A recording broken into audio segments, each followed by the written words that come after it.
Okay, now I'm here again. As I remove all the screw, now I have to gently make this out. You see, it's come so easily.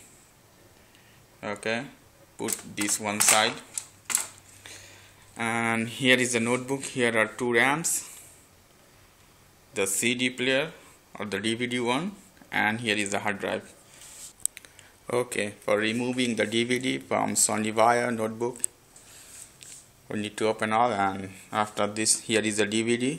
When we lose all the screw, it should be loose itself by itself. Here it is DVD. We just need to hold this as, and here is the port. It's connected the port, so we just need to hold as this and slide. You see the DVDs come out. If you want to change the DVD, what you need to do,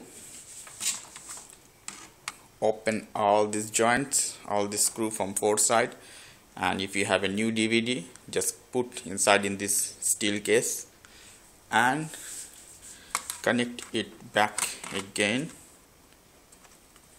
at its place and gently drag.